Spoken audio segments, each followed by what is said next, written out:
Hey YouTube, welcome back to Universe X, and for this video, I'm actually going to go into some Daima theories that have been brewing in my head, and I've written them down, and I just want to go over them and see what you guys think. Currently, I'm not in my normal setup because I'm in Orlando for Bandai's Card Game Fest. I'm going to actually be commentating One Piece Nationals, as well as Battle Spirit Saga Worlds, as well as a Gundam panel, so I'm super excited to be here for that, but the grind doesn't stop, so here I am recording in the hotel room. So with that out of the way, I just want to ask you guys, if you like the content, like the video, and if you love the content, hit that subscribe button because we are this close to 1,000 and we are going to break that milestone, preferably before Dokkan's 10th anniversary. So let's hop into it.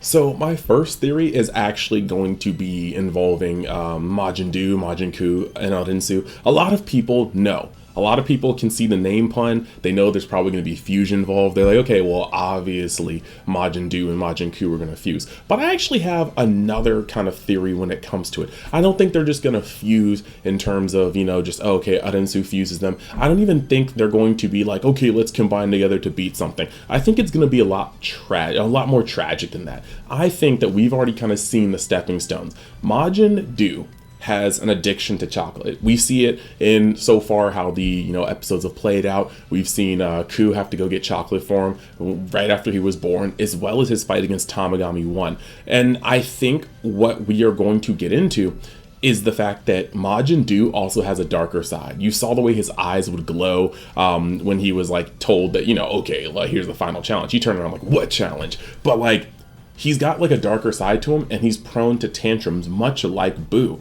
And I do think that at some point when he's having a chocolate tantrum, as we've seen him have twice now, he's going to find out that with that like weird head schlong that all Majins have, he's going to be able to turn people into chocolate much like the OG Majin Buu did. And when he does that, I think an unfortunate casualty of this chocolate beam will be our beloved Majin Ku. I think that you can get something really, really sad where Majin Ku is just like, oh, dude, I'll go get you some chocolate. And then Majin Dooku will be like, nah, you gonna be the chocolate. And just bam, chocolate beams him, eats him, and then taking his power becomes the final form, Majin Dooku. And I think that not only would be a sad moment because we're kind of connecting with Majin Ku, but it also kind of reinforces Marba's fears about making a Majin that you can't control. Like Arinsu will be like, stop turning people into chocolate, and he'll be like, bro, I do what I want, because his Cyberman seed was pushed deeper down in the soil and absorbed more of Majin Buu's essence. So I think it'd be a nice bookend to how Arinsu kind of went against Marbu's wishes and accidentally creates another Majin Buu-like threat that can threaten the safety of the demon realm. So that's my theory on how Dooku is going to be made. So a lot of people aren't really sure where they put Glorio. Some people think that he's just cool. Some people think that he's going to betray the group. I think now in episode 12, I am firmly sure that Glorio is a good guy. He stands for justice. He truly wants to free Demon Realm from a tyrant like Goma. But what he doesn't know is the depth of Arinsu's ambitions. He doesn't know that she wants to be the supreme Demon King. I don't think he knows that she might just be just as tyrannical. She just might use the Demon Realm for her experiments. And I do think that with that being the case, it's only a matter of time until he starts seeing her for what she is and is shooketh and starts defecting over to Goku and gang's crew to help them take down yet another tyrannical power, especially if his involvement puts her in a position to where she can abuse the Demon Realm denizens even further. That would be the moment where he's like, I didn't overthrow a tyrant just to put another one on the throne. And he would actually get into, just like the good guy's side for real and be completely honest with him. Like, Arinsu is supposedly taking Goma out of the throne, but when she made Majin Ku, Marba was like, yo, bro, don't do that. Majin Buu was a mistake, and we couldn't control him, and look what happened. Like, that bro had to be sealed away because he was just messing up people left and right. We can't really have that. And Arinsu was like, bro, I don't care. And when she felt like Ku was a disappointment, what'd she do? She shoved the Cyberman seed even deeper into the soil to absorb more of Majin Buu's essence. And I do think that, like, just like I said in my first theory, I think that Majin Dooku is way more of a loose cannon than Majin Ku, and it will lead to biting them all in the butts. But I do think that Glorio has softened up. We've seen him like smile like Goku, Pansy, and even now Vegeta's triumphant moments. He's becoming one of the crew. And I do think that once he sees Arensu for her true self, he's going to have a very Gamma 2 like moment of like, I just got intel on who the real villains are. And much like Gamma, he about to pull out the burner and he's going to put it to Arensu's cheeks and start blasting. Now the next theory, I do think that Goma is going to show us like a different side of himself.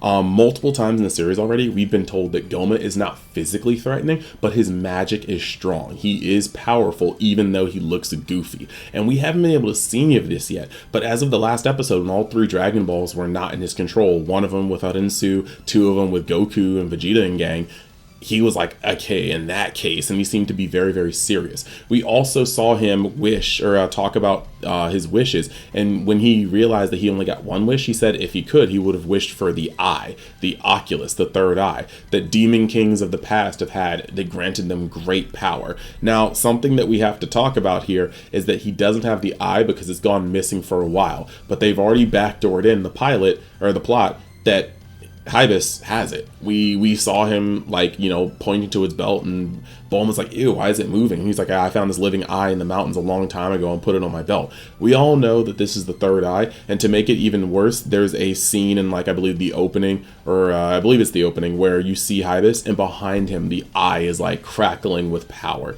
So eventually the gang's gonna have to get to Goma. And when Goma sees this eye, he is going to recognize it.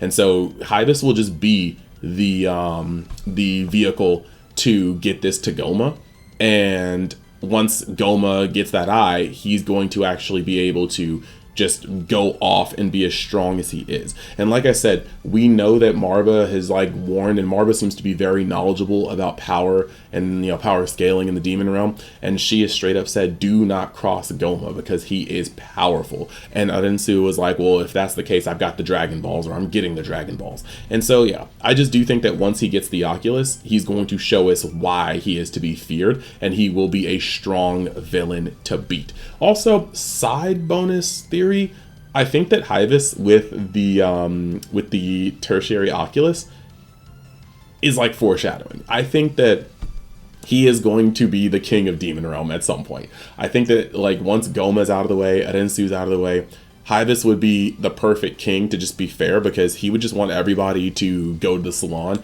eat pizza, mud wine, and have girlfriends. And who wouldn't want a king like that? So I do think that it would be hilarious if by the end of the series, Hybis is going to be the king of Demon Realm. But that's just a shot in the dark. That's just a shot in the dark. So my next theory, right? I do think that now that we've seen more of Neba's abilities, but also his stance on things. We had that moment where he talked to Piccolo and he's like, a Namek should never use his powers for conflict. And we've seen that Neba is way more into the indirect methods. He doesn't fight people to keep them away from the Dragon Balls. He's built the Tamagami. He doesn't fight Goma or Degesu. He tried to trick them by acting senile. I do think, though, now that we've seen the 3 Tamagamis all fight, and we've seen that there's like layers to them. They have their base forms, but they also have their like heat forms, right? Like we've seen Tamagami 1 do that against Majin Dooku. We saw Tamagami 3 do that against Goku. But we also saw the point where Neba ended up using his magic to buff the Tamagami. And one thing that I will point out here is that I don't believe that the Tamagamis are different strengths. I don't believe that. I think that they're all around the same strength. And with that in mind, in my opinion, that puts a Tamagami around Super Saiyan 1 level, but not Super Saiyan 2, with both the base Tamagami and its heated up form. But then that puts a Neba buffed Tamagami above Super Saiyan 2, but not mere Super Saiyan 3. And as evidenced by Vegeta getting no diffed by Neba buffed Tamagami, but then no diffing it when he turned into a Super Saiyan 3. So what this leads me to believe is that we saw the power-ups because they're going to be used as a measuring stick one more time. I believe that when the Dragon Balls are stolen from the main gang, and Neba realizes that the Dragon Balls are in the hands of evil people and they weren't obtained fairly, I think that he will use the Tamagami to fight whoever stole the Dragon Balls, be it Goma, be it Arensu with her new Majin. And I do think that whether it's Goma with the third eye or whether it's Majin Dooku, I think all three Tamagami being summoned together and Neba buffed and then going in a 3v1 fashion will be a way to set up how serious the boss is, because I do believe that boss will beat all three of them, meaning that three Super Saiyan-ish level people, Super Saiyan 2-ish, well, actually, three beings between Super Saiyan 2 and Super Saiyan 3 would be beaten by this new creature, by either Goma with the eye or Majin Dooku, and that would be a huge thing because that would allow them to set up the stakes for how strong this character is. I just feel like that's just waiting to be there as a plot point. Now, the next topic on my mind, a lot of people have talked about this before. I made a whole video on it. I still think that there is an opportunity for Super Saiyan 4 to be in Daima. I do think that when it comes to the form in general, I've already talked about it in the video I put up. I'll leave the link to that in the description if you want to see my theories. But you literally have so many small things that kind of line up. They were talking about Saiyans being a later born race along with humans, so they're not from the demon realm. But Saiyans can revert back to the Ozaru, and the Ozaru have pointed ears and red eyes. That screams demonic in terms of how they look. On top of that, they transform under the moon, which is often associated with magic, Daima, you know, that kind of deal. And then on top of that, if we want to go even further, Sun Wukong, the Monkey King, Son Goku, he is literally a demon king. He is a demon lord. And with that being said, divine demon, with that being said, that would make a lot of sense to me if they made like a Daima exclusive, demon realm exclusive form, like maybe using magic. Maybe Neba could buff them. Maybe there's something that happens. Marba does something. I don't know. A special bug that Arensu makes. Either way, it would be very, very cool to introduce them. We've just seen how the Ozaru look with their pointed ears. I do think that there's still a possibility for this, and it's very interesting because releasing SS3 Vegeta this early in the series essentially means that they're going to push for greater heights. This is not going to be the end of where they cap out on power in this saga, and we're probably going to see a new fusion while the join bugs are brought in, but I would not be surprised if we saw a new Daima exclusive form to better sell figures, to better sell units, but to also kind of canonize those things. And then that kind of leads me directly into my next little bit. I personally think there is going to be a mind wipe at the end of Daima. Now, Daima may be kind of low-key retconning some old things, not too egregious in my opinion. I don't think anything they've changed has been detrimental to the series as a whole. But I do think that in the future, for them to go through all of Daima and then just act the way they did in Super, I think that to tie it all in a bow end, there needs to be some sort of mind wipe. And I think this could come in a bunch of different ways, because the main thing is they in Super seem to be so surprised at different universes, at different Namekians. Piccolo was very surprised that there were different Namekians from another universe. But in here, they straight up mention how they spread amongst different universes, how Universe 7 is just Universe 7. They have knowledge that would make the Universal Survival Saga not as a surprise. And so I do think that between beings like Rymus and whatnot, I think that they can't leave Daima with all of their knowledge intact. Now the question is though, who would do this? And I think there's only really 2, maybe 3 people. One of them could be Neba. There could be a thing where Neba's like, well, you guys can't leave here with this information, or it could be dangerous to us, you know what I mean? I think that there could be a thing where Neba is just like, okay, maybe this information is better off just locked for a different time. Like when it's time for Piccolo to lead the Namekians back to the demon realm, these memories will unlock, something like that. Or maybe we can get Arensu. Maybe Arensu does win, but realizes that, okay, I need to be able to take the demon realm over here by myself. I can't have Goku, Vegeta, Piccolo, and gang coming back to save the demon realm while it's destabilized. Like, maybe they beat Goma and there's a power vacuum and she intends to fill it. If that's the case, I would not be surprised if she could concoct a spell or some scientific thing to make them forget about demon realm so she can cook in the background, and then when they end up having her reveal herself again, maybe later in Super, if Daima comes back around with its themes, they could be like, okay, we'll come back. And at that point, Daima's already had all the exposition and we don't need to dive into it. It's more like Daima Part 2. Or maybe it's Hybis.